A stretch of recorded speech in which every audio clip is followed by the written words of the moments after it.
Collective of Nine. CIS. Period. We're in the building.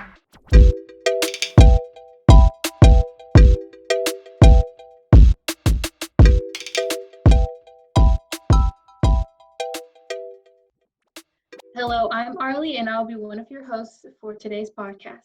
Today, we'll be interviewing the youngest elected official in the state of Kentucky, 17-year-old Landon Stadnick.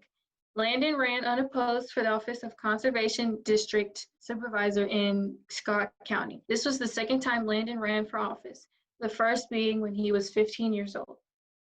Hello, Landon. What made you want to run for office? So I've always been interested in politics. It really started when I was, I'd say, around 8 years old. That was the midst of the 2012 presidential campaign. It was the first time I was really old enough to understand what was going on. But our generation is we're the future today. We're the present of the future. So we will be the ones in control of what's going on. So I felt it necessary to sort of get my feet wet, get a head start, and being able to participate in deciding what kind of future we want to see. So I wanted to go ahead and, as I was saying, get a head start on that. That's what made me really want to run. What was the process to run for office? So with this position and with most other positions in Kentucky, you have to file what is called a nominating petition. This number of signatures required varies for each position. Mine, it was 25. So I first had to go to my county clerk's office. I had to then go down to members of my community, convince 25 of them why they should sign this piece of paper saying that they want me on the ballot and that they would vote for me.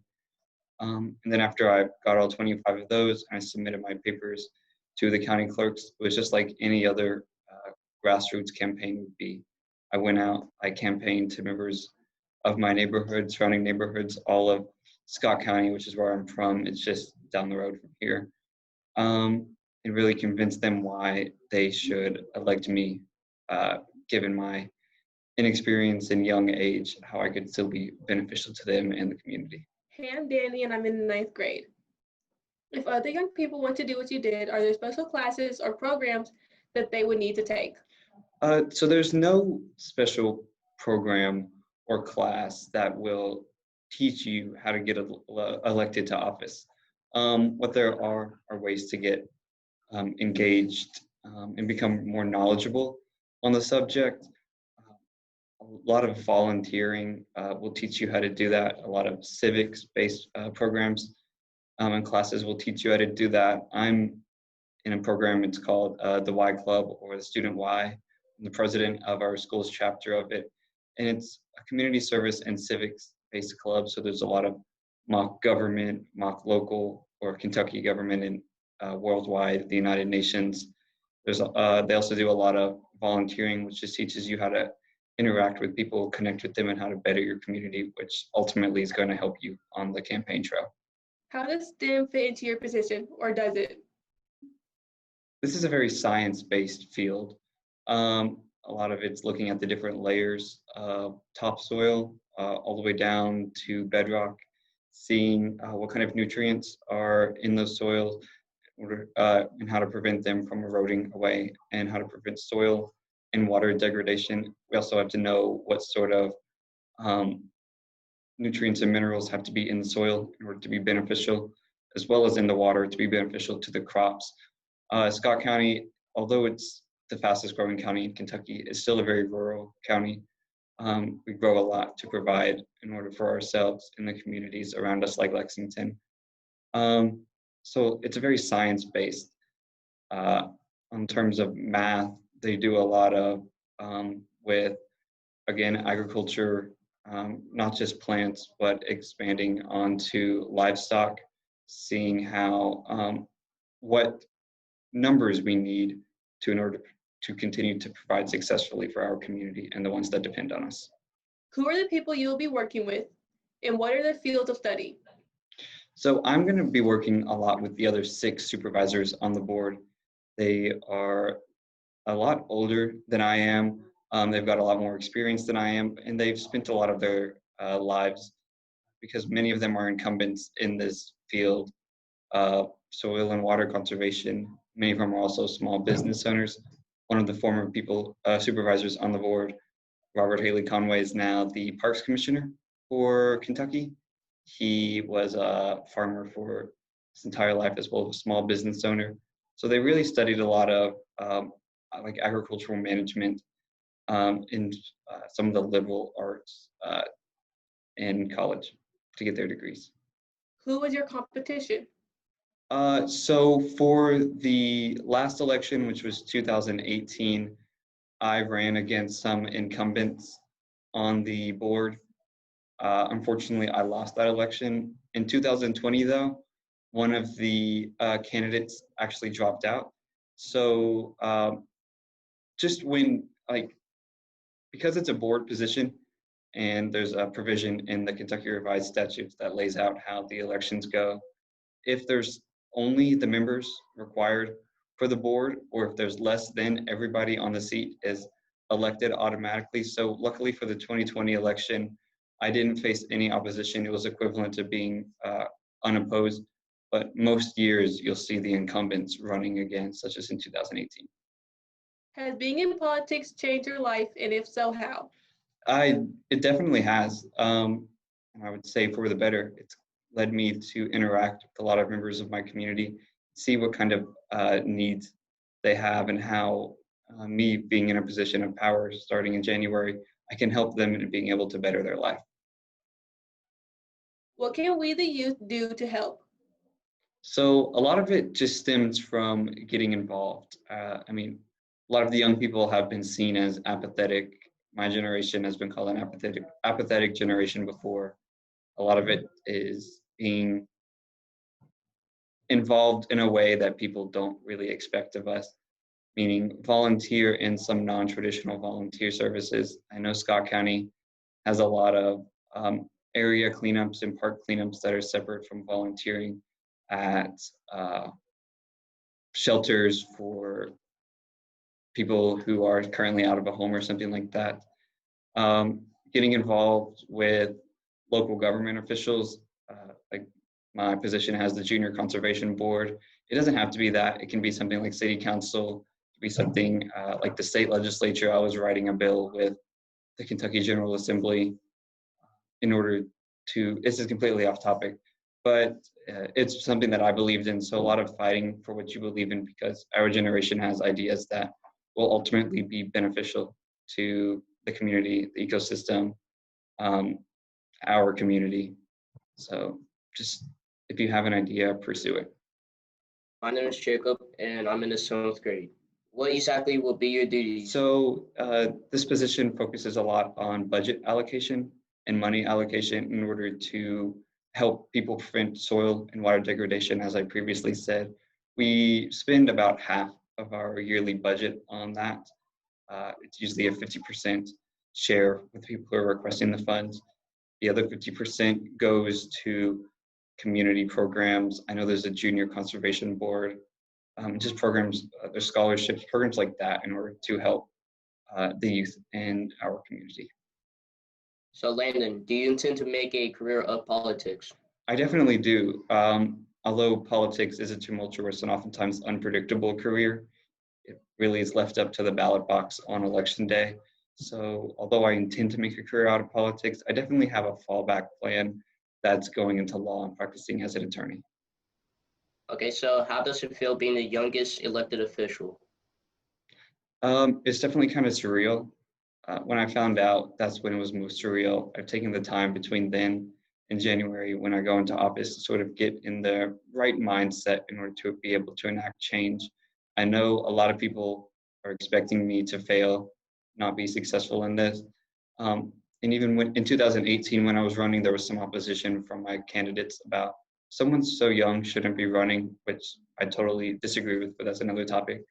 But like I said, people are expecting me to fail, so I really need to overcome that barrier. What was it like running at 15 and again at 17? There was definitely a difference between running at 15 and 17, but there were some aspects that stayed the same. At 15, people saw me a lot as a young teenager, whereas at 17, they saw me as an older teenager who they maybe could put more faith and trust into.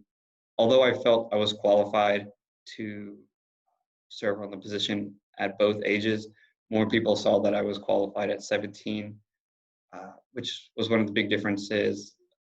One of the things that stayed the same really is that the aspect of convincing people that they're voting for someone who can't even vote for themselves. So you really had to put I had to put a lot of work into why they should vote for someone. Hello, my name is Joseph. What other positions do you intend to run for? So after college and after law school, which I inevitably foresee myself going to, I might come back to Kentucky and start off with something smaller, maybe like city councils, state house, in order to build up a sort of recognition. This would be at the same time as practicing law, in order to just start from the ground up and work my way up from there. I don't want to jinx anything, but I intend to run for, and I at least hope I get the chance to run for a national office someday. Do you feel pressure going to school, running for office, and having a social life? Yeah, it's definitely a lot of work that's put on my plate, but if you know how to balance it all out, that it definitely works out for your benefit in the end. I've been applying to colleges these past couple of months, and although it may have at times seemed like a lot of work while I was doing it, I think it definitely worked out in my favor coming out on my college applications. I mean, I had something really unique to write my personal essay about. So since I've been able to find the way to balance it all out and not get too burnt out on one subject, I really feel like I've been able to manage the caseload. So Landon, do you see a running for president in your future? Like I said earlier, I don't want to jinx it, but I certainly hope so. Hello, Landon. I'm Joseph. I'm in the 7th grade. What college do you plan to attend? I applied to Yale Early Action, so we'll find out about that here in about 15 days, whether or not I got in. After that, if I did, I'm going there. If I didn't, I'm applying to like Brown University, Vanderbilt, some schools like that.